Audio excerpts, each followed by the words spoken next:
Hey, everybody, welcome to Davis Deep Dive Roadshow Edition Unexpected. I'm sorry, I had some scheduling issues, and this is the only thing I could do in order to make that. And I have very kindly Larry Johnson being willing to come to us in this very unusual design here with his show. Too many things to bypass. We had an option to either do this where I had to go outside or to just postpone it. We decided this is a lot better than postponing it. So even though it's really cold outside and I could barely feel my fingers or keep the camera from blowing off the top of my car, other than that, we got a great show lined up for you today. Larry, welcome to the show. Hey, you're simulating what it's like to be in Kiev right now, except okay. you do have some power. This is not going to be helpful. Gary, are you still with me? Oh, yeah, indeed. Right with you. Yep. Okay. I can't hear Larry now. I can hear you, and I can't hear Larry. Gosh. Larry, try to talk again. Yeah. Can you hear me at all? Lord have mercy. I'm going to go out. I'm sorry, folks. Just work with me. I'm going to go out and I'm going to come right back in and see if that doesn't fix this out. Goodness gracious. Larry, while we're here, how about I know, did you have a chance to even take a look at this article or know about it? No, I haven't seen it yet. Let me play something for you, Larry. Yeah. And we'll go with that. Let's go with how Starmer was actually taking Trump to task over his plans for Greenland. There is a principle here that cannot be set aside because it goes to the heart of how stable and trusted international cooperation works. And so any decision about the future status of Greenland belongs to the people of Greenland and the Kingdom of Denmark alone. Puts him right in his place, it seems. And let me see, are we back? Can anybody hear me? Can you hear me? Can you hear me? I still can't hear Larry. All right. Oh, I have no bloody idea what's going on with this technology. I'm so sorry, folks. Gary, I guess I'm going to have to ask you to just pick this one up and carry it on through and get the best we can. I'm really sorry. Can you hear me, Gary? Yes, loud and clear. Do you hear me? I can hear neither one of you now. So this is just a really bad day. I'm really apologize, folks, but I'm going to have to punt to Gary and Larry's show today. Good luck, fellas. Godspeed, and I'll catch you the next time I'm able to get back online. All right, sounds good. All righty. Right. Godspeed, my man. Larry, here we are, brother. Dad's away. We got the car keys. Let's have a party. Exactly. Finally, the cat's away. The mice can play here. No. So, Larry, I was struck by that. You don't hear Starmer standing up to Trump like never, right? well, somebody obviously had it talking to him because he was being flip-flopping around the last couple of days, and I think finally it dawned upon him that to take any other position was going to further weaken his already very weak position in the UK. This is, the Russians, Vladimir Putin's enjoying the hell out of this. Right? He got a big bucket of popcorn. He's just sitting back watching NATO. The Russians, one of the fundamental root cause of this event is the expansion of NATO to the east. Now he's watching NATO implode. Can't get any better than that. We have actually I have some sound from him. I'd love to play. I was struck by him. I was surprised how even-handed and serene he was about all that's going on. And I guess you were not struck by that. You were not surprised by that. Oh, no. Let me play his comments, and we'll get back on the other side. Sure. Тогда. Во время Второй мировой войны США разместили в Гренландии военные базы для защиты от захвата ее нацистами. А после окончания войны Штаты предложили Дании выкупить эти острова. Совсем недавно, по меркам мировой истории. Словом, речь идет о серьезных планах с американской стороны в отношении Гренландии. Эти планы имеют давние, как я только что показал, исторические корни. И очевидно, что США будут и дальше на системной основе продвигать свои геостратегические, военно-политические и экономические интересы в Арктике. Pretty matter of fact, right? Wouldn't you say? Yeah. No, yeah. Well, Okay. I'm sorry. Can anybody hear me? Yeah, Yes. we hear you. Okay. I tried a different browser. Apparently this is going to work. So, Yeah, wow. we're talking about Putin's recent remarks about the history of the United States trying to get control of Greenland. And you know what was amazing, Larry? For about 3 or 4 minutes, Putin takes us through the history of the U.S. and how they've been treating the world, basically. So he laid out all of the reasons why Trump had every reason to do what he's doing right now. It's quite something. Yeah, well, and strictly from the Russian standpoint, they see this is going to accelerate the destruction of NATO. Well, yeah, that's actually what I wanted to talk to you, because there were some other comments even in the newspapers in Russia today where they're actually saying, yeah, Trump, good on you. That's you deserve this, et cetera. It'd be a great accomplishment. And no kidding, straight up.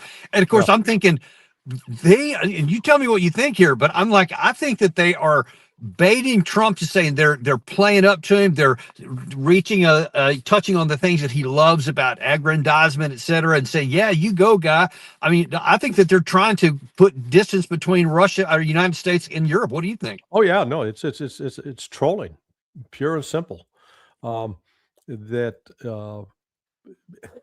Because remember, Trump's justification for doing this is that Russia and China are going to take over Greenland, that they pose a direct threat to Greenland, which is just nonsense. It's a lie. And so how to sustain that argument when Russia's saying, hey, I think U.S. controlling Greenland, we think that's a great idea. Because they recognize what is going to actually change if the United States, quote, controls Greenland. And I'm not even sure are we going to have the same relationship with Greenland that we have with Puerto Rico and Guam and U.S. Virgin Islands? It's not like up to this point, Greenland or Denmark have been telling the United States, oh, you want to deploy more troops here? Screw you. You're not doing that. No, they've been willing to accept it. There's nothing that the U.S. has requested of Denmark or Greenland with respect to military presence on the island. It's a giant island that has been rejected. So it's like, why the urgency? Well, Trump sees this, oh, we're going to get economic control of the Arctic. That is laughable. The United States right now has 2 icebreakers. Only one of them is broken. It's the broken icebreaker. So we've got 1 icebreaker. Meanwhile, Russia has 40, 10 of which are nuclear powered. And Russia is right now building 3 more, which will probably be online within the next year. Whereas the United States is building an icebreaker and they don't think it'll be ready for 3 or 4 more years. I mean, come on.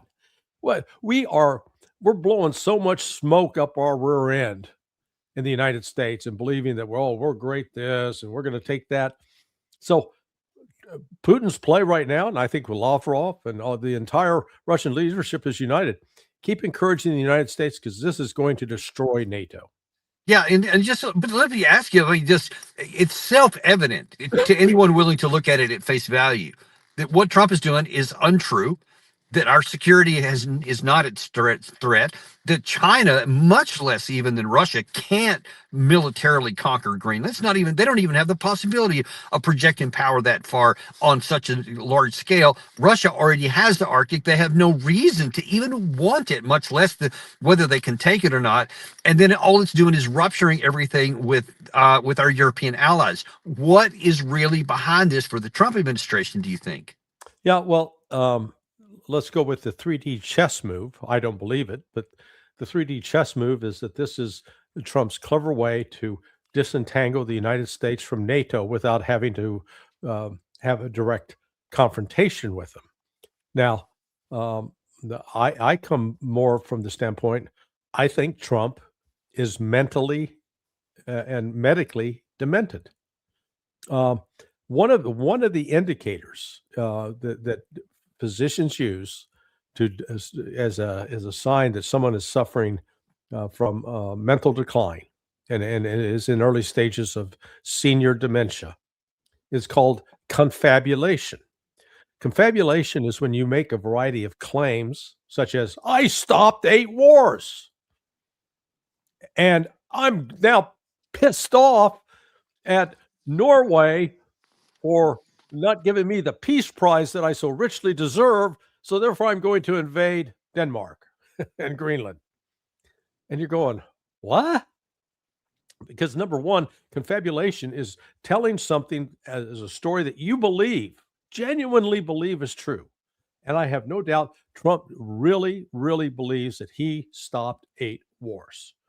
But the fact of the matter is he didn't stop one war, not one. But he's taking credit for something that never happened. And he's created a reality around that. And then the adding on to that is this reality that, yeah, we got to take Greenland. Now, I'm sure you can find some people in the United States who've argued we ought to have Greenland from a strategic standpoint, as long as because again, our approach is we don't have potential friends and collaborators in the world. We got enemies. By God, Russia and China, they're enemies. We got to be ready to stop them. That mentality is so goddamn twisted and sick.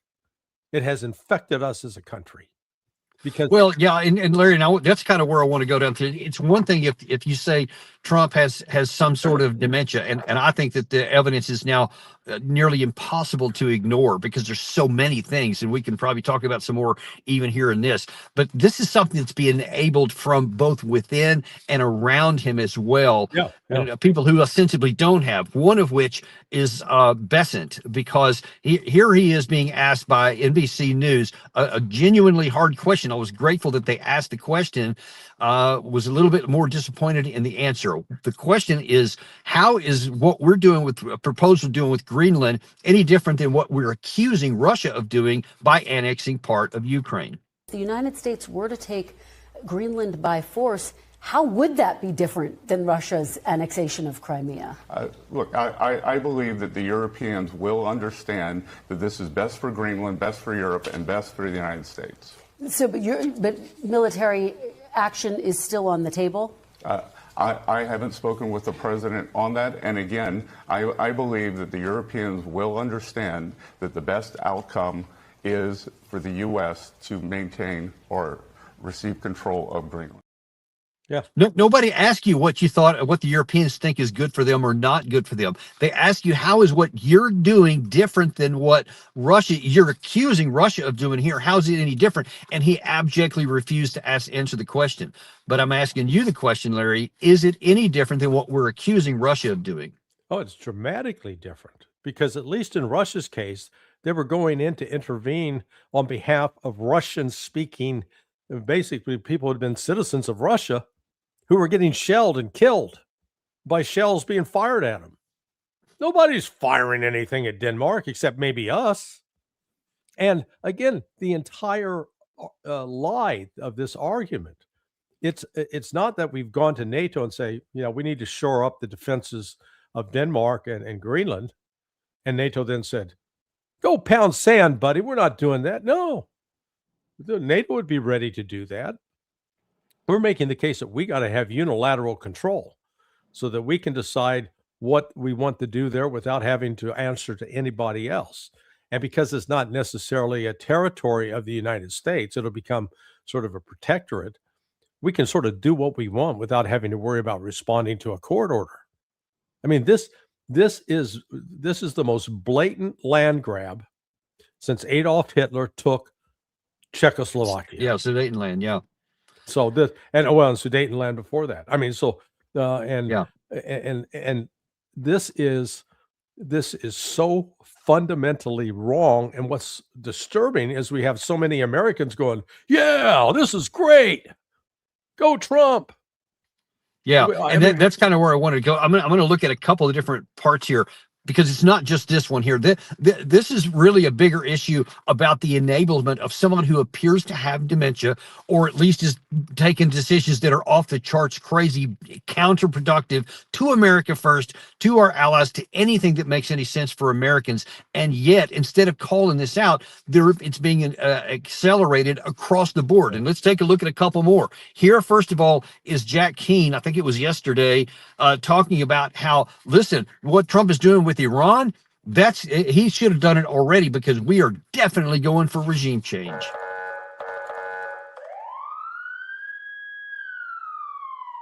This president in 2018 slapped maximum sanctions on them and walked away from the nuclear deal, which would have given Iran a nuclear weapon if they wanted in 2030. And those maximum sanctions are paying the price right now and influencing these demonstrators to get out on the streets. Then he killed Soleimani, who was going to kill more Americans. They knew that, and is the guy that organized all the proxies to kill Israel and to kill Americans.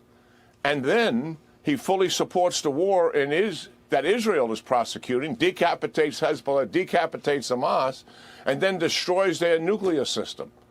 This is the path we're at now. And now he has told them, I want this regime to go. And he said that he's going to support the people who protested and were willing to give up their lives. And I would take him at his word that that is exactly what is going to happen. Larry, I mean, come on, man. The Constitution, international law, American law, you can't just say, I don't like this regime, I'm going to go kill them. At least that hadn't been the case. But now that's what he's saying here. Trump said he's going to regime change. That's it. The Constitution, Congress, none of that stuff makes any difference now. So they're egging him on. Do you think, though, that this is not just enablement, but maybe some people like Jack Keane, like Mike Pompeo, who have lusted for this for a long time, and they're taking advantage of his mental capacity to try to push him to do something that they've always wanted? Oh, yeah, no, absolutely. Look, inherent in all of this are some very important lies. And, I'll tell you offline who the general was, but I had a conversation last Tuesday with a 4-star who was saying that, Iran has killed thousands of Americans. So when I got done with that conversation, I knew that that wasn't right, but I went and actually did the research.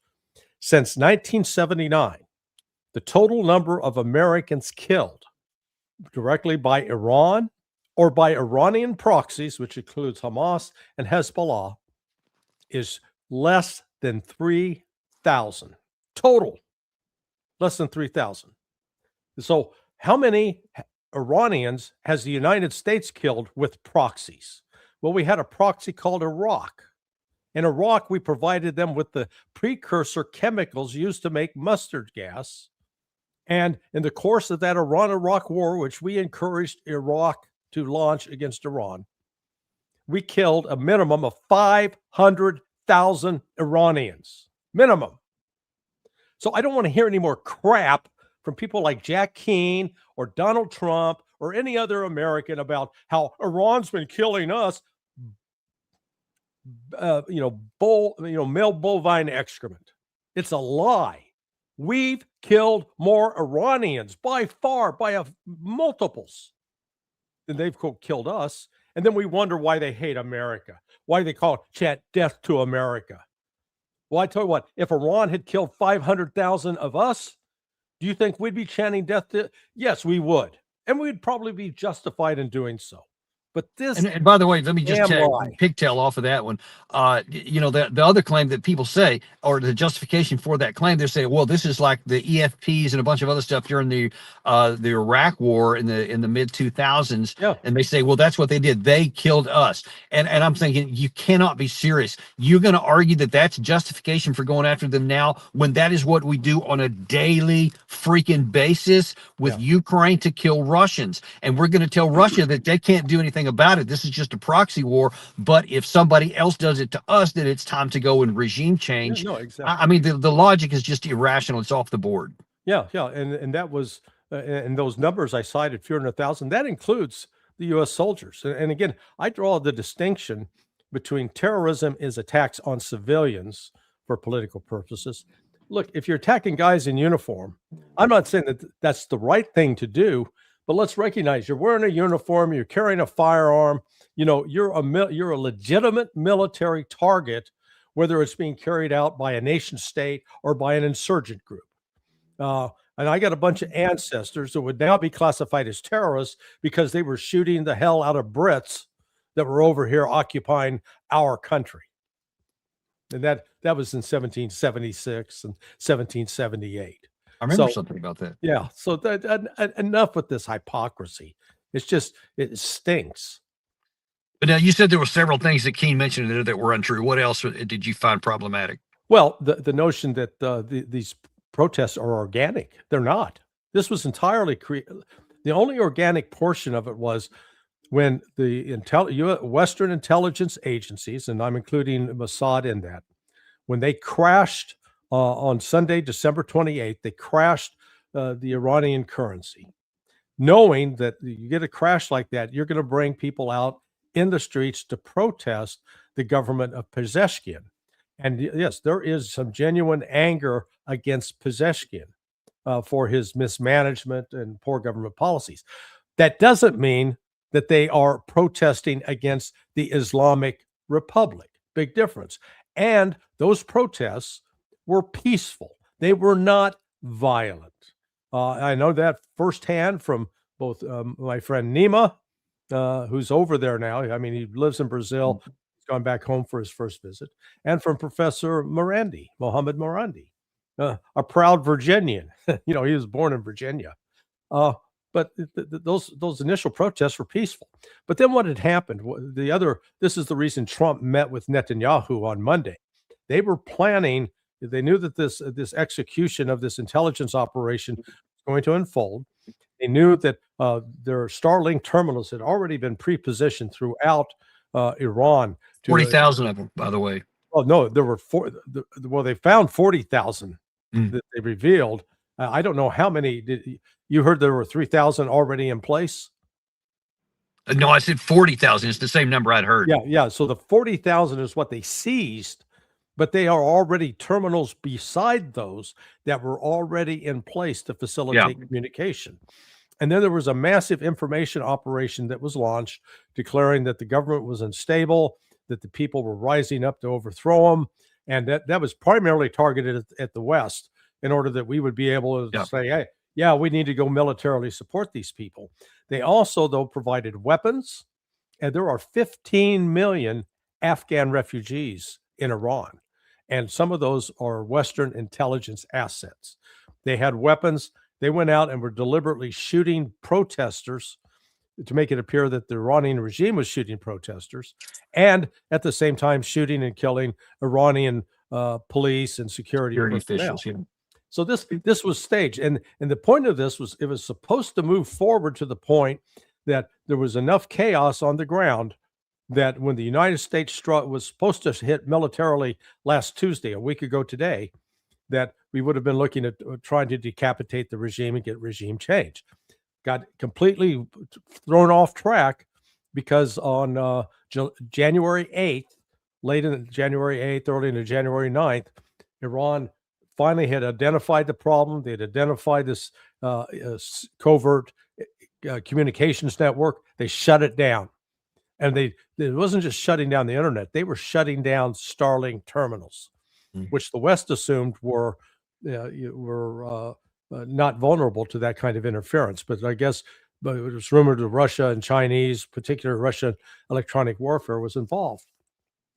So here's Keane pushing this lie that there is a majority of Iranians wanting to rise up and throw off the mullahs. Some of the propaganda you see are showing women wearing full hijab. They got the head cover and everything. It's a lie. Women don't have to wear that.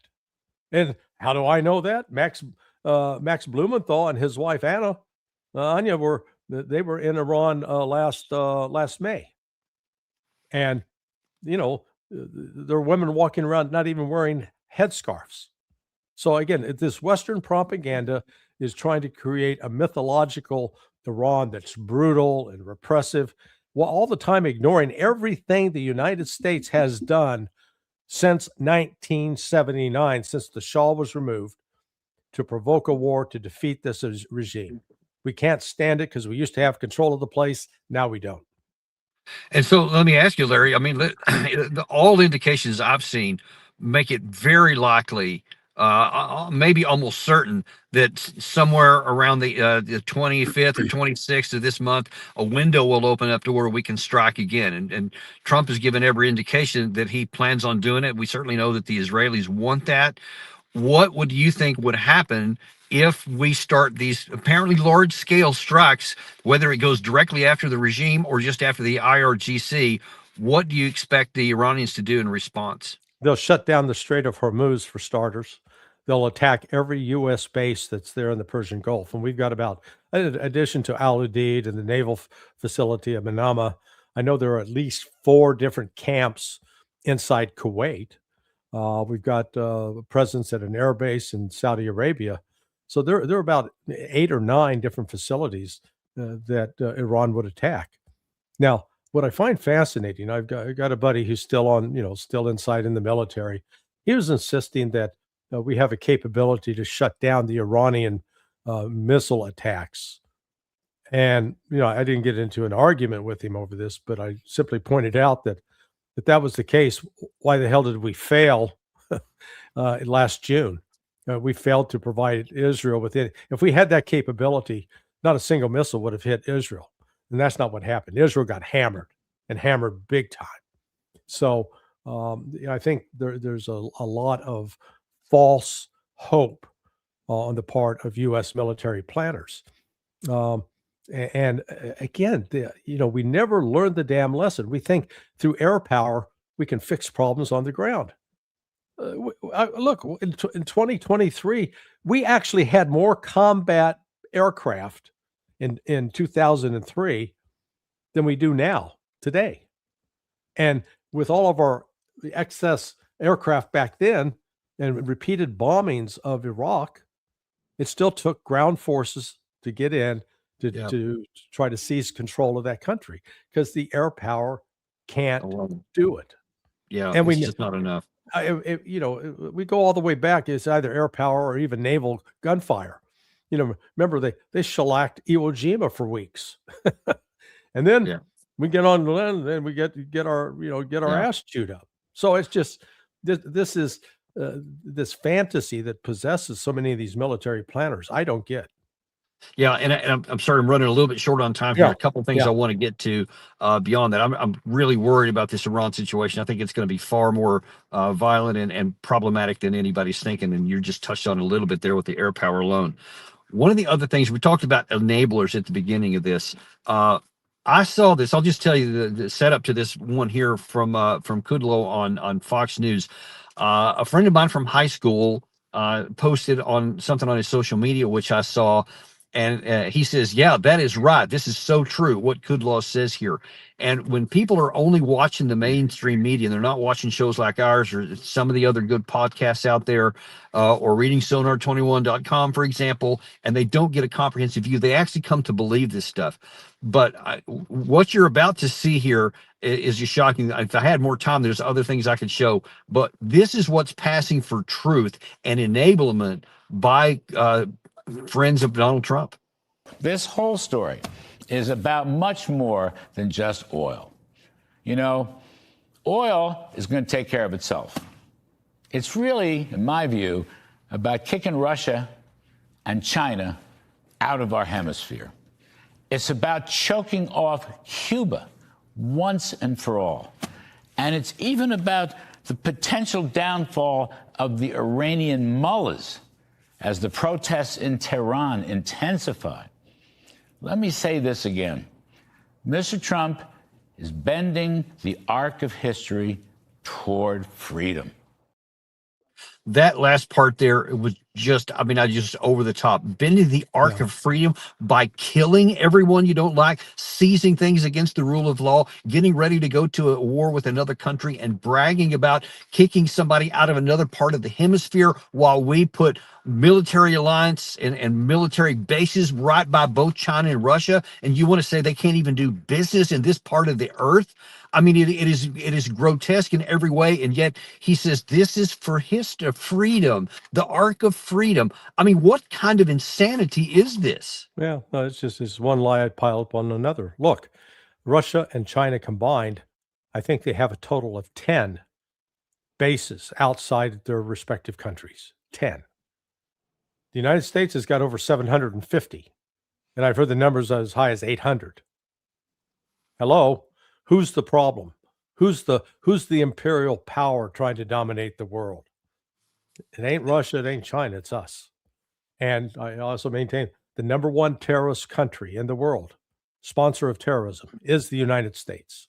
And I base that upon the number of bodies, number of people killed, number of countries attacked, number of civilians that have suffered under our operations. So, but we don't want to hear that. And for me declaring that I'm un-American, oh well, too bad. The truth is the truth, and my ancestors didn't fight to establish a government that was going to become the world's number one rapist, and that's exactly what we've become.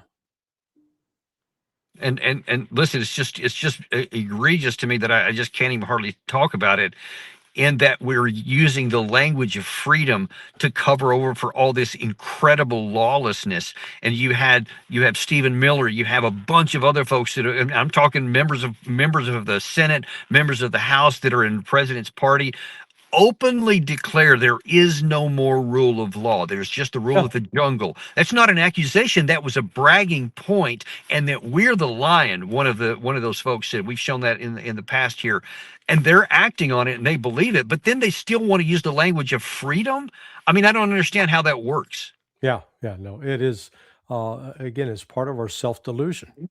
And this, again, this goes back to, I talked earlier about confabulation. Confabulation is when you say something that's false, but you really believe it's true.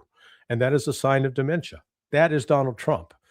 He's on air right now having to tell you what a great job he's done over the past year. That's literally he's talking about his first year accomplishments. I was raised in the way that if I have to brag about what I've been doing and how great I am, I'm not great. Yeah. You recognize if you're a winner, if you're doing the stuff that's having an impact, you don't have to talk about it. Other people will recognize it.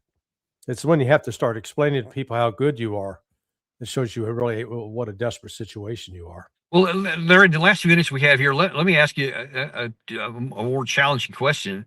You found it difficult to say the truth because it just sounds so awful to say that by certain definition of terrorism, we're one of the biggest purveyors of it. Yeah. And certainly on the other side, a lot of these bombs that we claim are for freedom and freedom of navigation, certainly the recipients of those people that are killed don't view it. It's one thing when it's against Venezuela, a lot of people don't like them. It's one thing when it's against Iran, a lot of people in the West don't like them. But now that it could be Greenland, and now then all of a sudden things are getting turned upside down on the inside here. My question of you, is there a risk, in your view, that the United States could so alienate itself, not just from these already adversaries, and you can add Russia and China into that, but now that we could isolate ourselves even from our friends? And to what extent do you think that the European countries could finally start saying, you know what?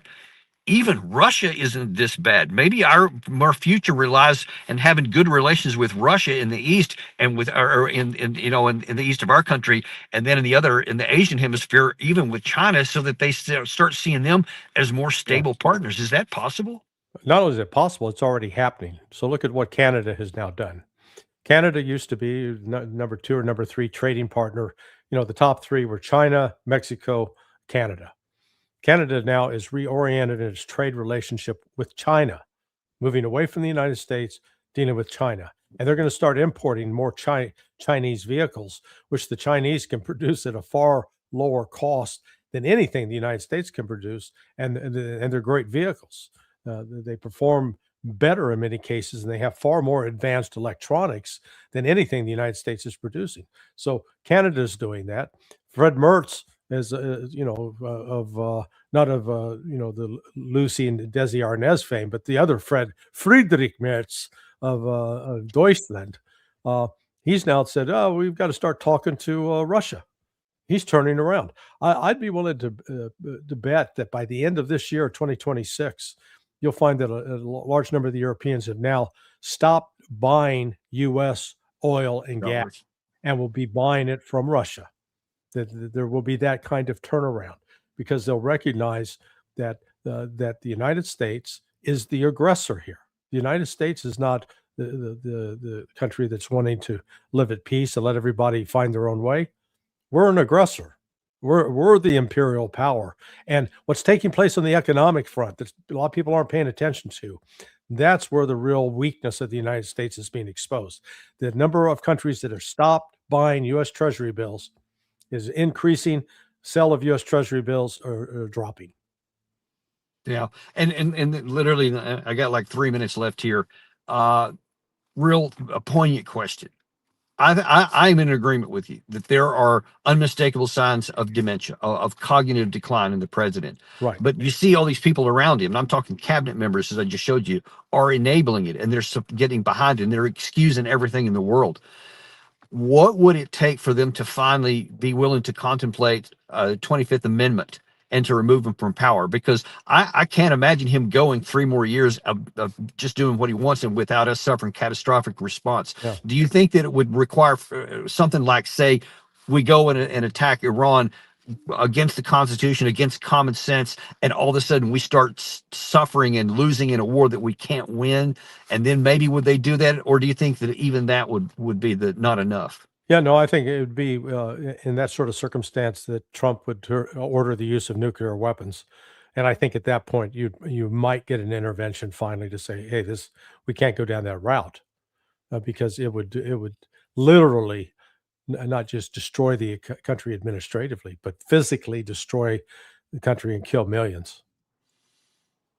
God, I can't imagine that we're talking about something like that it could be that level before we even get some sanity here. But that's where we are as a country. We have so perverted the rule of law and so valued power above integrity and anything else that now then when someone is actually in cognitive decline, we can't recognize it because that's so normal with what it had been. But that's how far we are and how much danger we're in. And I just pray we find some way to get rid of this danger before it engulfs us. Yeah, no, it's extremely dangerous, and other countries are now trying to chart their own way. I think they are taking into account Trump's limitations and his weaknesses, and are trying to avoid conflict and try to secure their own situation. Well, we'll see how that plays out. Apologize for all the difficulties today. I appreciate you, Larry, being a good sport about all this, and Gary, appreciate your help at the front end of this.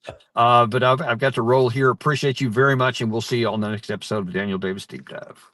Thanks, sir.